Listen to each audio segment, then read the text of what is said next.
इस बिल में वो विशेषाधिकार सरकार अपने पास रख रही है और कहीं न कहीं हमें ये देखने को मिलता है कि इस बिल के जरिए सरकार ने डेटा को लेकर के सारी शक्तियां अपने आप में सीमित कर ली गई हैं। सरकार पूरे देश का सबसे ज्यादा डेटा का भंडारण करता है और इस वजह से सबसे बड़ा फिड्यूशरी भारत सरकार है। ये 20 पन्ने के बिल में 26 बार आया है। इसका मतलब ये है कि सारे के सारे कानून बाद में बनाए जाएंगे और उनको पूरी तरह से सरकार बंद दरवाजों के पीछे से करेगी। बहुत बहुत धन्यवाद। एक सेकंड सर, मैं लास्ट पैराग्राफ अपना पढ़ लूं। आप जब उसके ऊपर ही कोई सर कंप्लीट करने दीजिए सर मैं बीएसपी के लिए बोल रहा हूँ, मेरे 10 मेंबर सर एक सेकंड एक मिनट में कंप्लीट करने दीजिए सर। जहां बोर्ड का अध्यक्ष और सभी सदस्य केंद्र सरकार के द्वारा नियुक्त होंगे, जिसमें बोर्ड को स्वतंत्रता पर प्रश्न चिन्ह लगता है। और आपका धन्यवाद, बहन मायावती जी का आभार।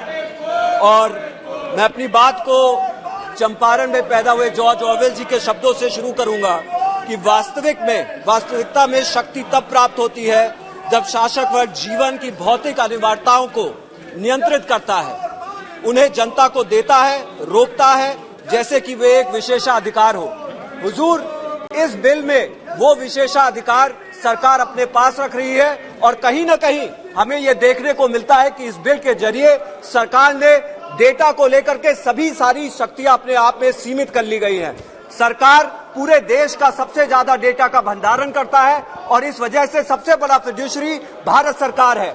उसको देखते हुए यदि हम देखते हैं तो धारा 37 में डेटा प्रोटेक्शन बोर्ड के हिसाब से और उसके साथ साथ सरकार की मंशा के अनुरूप कोई भी कंटेंट कभी भी ब्लॉक किया जा सकता है। इसको शक की निगाह से देखने की जरूरत है। इसी के साथ मैं ये भी कहना चाहूंगा कि as may be prescribed, Hindi में इसका अगर अनुवाद किया जाए तो जैसे कि निर्धारित किया जाएगा डेटा बोर्ड द्वारा, अथॉरिटी द्वारा और भारत सरकार द्वारा। मैं 1 मिनट में खत्म करूंगा।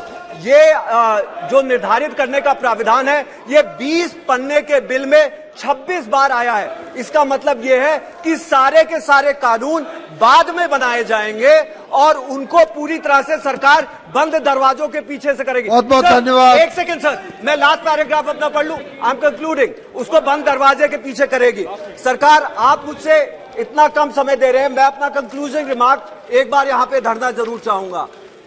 सबसे ज्यादा जरूरी यह है कि अगर हम देखें तो डेटा बोर्ड बनाने की जो अथॉरिटी है वो पुट्टुस्वामी जजमेंट के हिसाब से, जस्टिस पुट्टुस्वामी के हिसाब से इसमें सुप्रीम कोर्ट का एक न्यायाधीश होना था या फिर उनके प्रतिनिधि होने थे। लेकिन आज जो हमें देखने को मिल रहा है वो ये देखने को मिल रहा है कि डेटा प्रोटेक्शन बोर्ड सरकार चुनेगी, उसके लोग सद्भाव के अधीनस्थ होंगे। तो जब कभी सरकार के ऊपर, धन्यवाद, मैं कंप्लीट कर रहा हूं सर, जब कभी सरकार जब उसके ऊपर ही कोई सर कंप्लीट करने दीजिए सर मैं बीएसपी के लिए बोल रहा हूँ, मेरे 10 मेंबर सर एक सेकंड एक मिनट में कंप्लीट करने दीजिए सर। जहां बोर्ड का अध्यक्ष और सभी सदस्य केंद्र सरकार के द्वारा नियुक्त होंगे, जिसमें बोर्ड को स्वतंत्रता पर प्रश्न चिन्ह लगता है और इसी के साथ ऐसा महसूस होता है कि सरकार का जयदेव गल्ला जी, सरकार का बूट, जयदेव गल्ला जी। बहुजन विचारधारा को घर घर तक पहुंचाने के लिए हमारे YouTube चैनल को सब्सक्राइब करें, लाइक करें, कमेंट करें, शेयर करें और बेल आइकन की घंटी दबाना ना भूलें।